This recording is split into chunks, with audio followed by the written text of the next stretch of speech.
శివాజీ లయ ప్రధాన పాత్రలో నటించిన చిత్రం సాంప్రదాయని సుప్పిని శుద్ధపూసని. సుధీర్ శ్రీరామ్ దర్శకత్వంలో క్రైమ్ కామెడీగా తెరకెక్కింది. ఓటీటీ వేదికగా ప్రేక్షకుల ముందుకు రానుంది. తాజాగా ఈ సినిమా విడుదల వివరాలను మరియు సాంగ్ లాంచ్ వేడుకను నిర్వహించారు. ముందుగా మీడియా మిత్రులందరికీ నా కళాభివందనాలు తెలియజేస్తూ, అలాగే వేదిక మీద ఆశలైన కళాకారులందరికీ కూడా నా శుభాకాంక్షలు మరియు అవకాశం ఇచ్చిన మా శివాజన్నకి కృతజ్ఞతలు తెలియజేసుకుంటూ, శివాజన్న గురించి ఒకటే ముక్క చెప్తాను. నేనైతే చెప్పాలి, మా శివాజన్న ఆయనే గెలవాలనుకునే వ్యక్తి కాదు, గెలిపించే వ్యక్తి. అది నేను ఒక వేదిక మీద మీరు అందరు చూసి ఉన్నారు. అందులో ఆయన గెలవాలని ఎప్పుడు అనుకోలే, అందరినీ గెలిపించాలని చూసిండు ఆయన. సో అక్కడ ఆయన ద్వారా నేను చాలా గొప్ప యుద్ధం నేర్చుకున్నా, అంటే బతుకు యుద్ధం నేర్చుకున్నా. అలాగే లోక కళ్యాణం కోసం ఆయన గురించి మీ అందరికీ తెలిసిందే.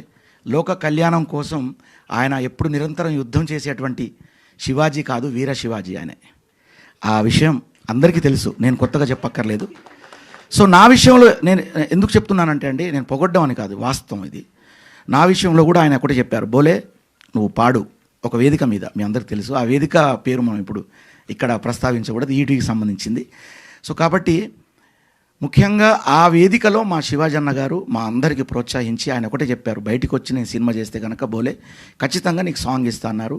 మాట ప్రకారం ఆయన బయటకు వచ్చిన తర్వాత నాకు పిలిచి నాకు సాంగ్ ఇచ్చారు. అంత గొప్ప వ్యక్తి ఆయనే. అన్న చాలా కృతజ్ఞతలు అన్న మీకు. కాస్టింగ్ దగ్గర నుంచి కానీ అండ్ టెక్నీషియన్స్లో అన్ని విషయాల్లో కూడా సార్ ఇన్వాల్వ్ అయ్యి చాలా నాకు హెల్ప్ చేశారు. సో అందుకు కూడా thank you so much.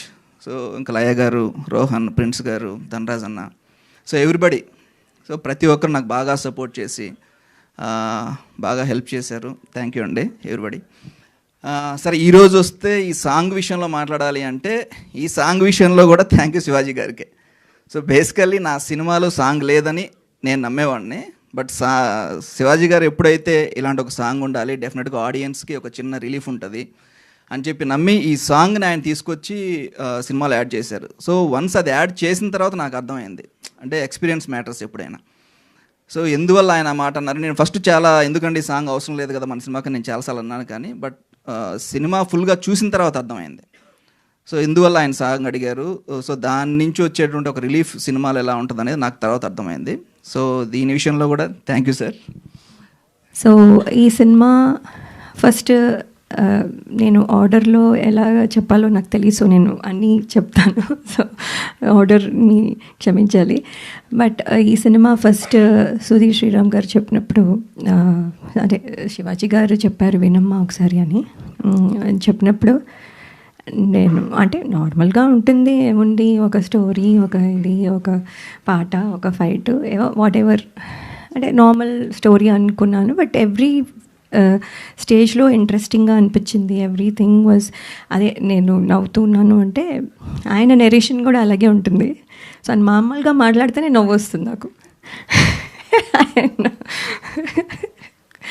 So అది ఒకటి. But also the film has, అప్పటికి ఇంకా ఆయన ఇలాగ కామెడీ చేస్తారని తెలియదు కాబట్టి the story has that potential అనిపించి వెంటనే ఒప్పుకున్నాను.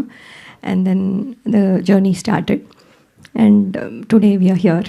So thank you Sudheer Sriram garu for making Uttara such a special memory for me. And also thanking all the direction team, they're all here. Thank you. Sudheer కొత్త అయినా కూడా కథ బాగా చెప్పాడు, ఖచ్చితంగా తీస్తాడు అనుకున్నా. బట్ నేనేంటంటే, నేను ప్రతి ఒక్కటి దగ్గరుండి చూసుకోగలనే ధైర్యం నాకు. చిన్నపిల్లలు మనం గట్టిగా చెప్పి కూడా చేయించుకోవచ్చు, ఆ ధైర్యం ఉంది నాకు. అలాగే ఈ సినిమా నడిచింది. అలాగే కెమెరామెన్, ఫస్ట్ ఒక కెమెరామెన్ ఉన్నాడు, కానీ మాకు కొంచెం గ్యాప్ వచ్చేసి ఆయన వెళ్ళిపోయిన తర్వాత మళ్ళీ తన ద్వారానే నేను ఏది కూడా, ఎడిటర్ అయినా ఏ టెక్నీషియన్ అయినా తనకి నచ్చిన వాళ్ళనే నేను పెట్టాను. ఎందుకంటే వాళ్ళ కోఆర్డినేషన్ బాగుందనుకో ఆటోమేటిక్గా అన్నీ సెట్ అవుతాయి. అలాగే ఋత్విక్ వచ్చాడు అనమాట. ఋత్విక్ది కూడా ఏ విషయమైనా సరే, ఈ కథ విషయం కానీ, ఈచ్ అండ్ ఎవ్రీథింగ్, ఆర్టిస్టులు కానీ, టెక్నీషియన్లు కానీ, సాంగ్ కానీ, ఏదైనా సరే ఎవ్రీథింగ్ మనం వెనక్కి చెప్పే చేస్తాం. ఎందుకంటే వాళ్ళు రెస్పాన్సిబిలిటీ ఇచ్చినప్పుడు చెప్పాల్సిన బాధ్యత మన దగ్గర ఉంటుంది. అలా ఈ సినిమా చేయటం జరిగింది. ఈ సినిమాకి ఇంకా చాలామంది పనిచేశారు బ్యాక్గ్రౌండ్లో. డైరెక్షన్ డిపార్ట్మెంటు, అలాగే డిఓపి, ఆర్ట్ వాళ్ళు, ఆర్టిస్టులు. ఈ సినిమాలో మీరు చూస్తే ఈ సినిమాలో నాకు కూడా తెలీదు అలా ఉంది సినిమా అనే విషయం నాకు తెలీదు. మీరు ప్రతి సీన్లో ఒక కొత్త ఆర్టిస్ట్ని చూస్తారు. అందరు కూడా ఫెమిలియర్, బాగా పాపులర్ ఆర్టిస్టులే. ఒక 30 మంది పైనే ఉంటారండి. చాలా బాగుంటుంది సినిమా. ఫ్యామిలీ అందరూ కూర్చొని సంక్రాంతి పండగకి ఎలాగైతే మనం ఒక సినిమా చూస్తామో అలా చూడగలిగినటువంటి ఒక సినిమా.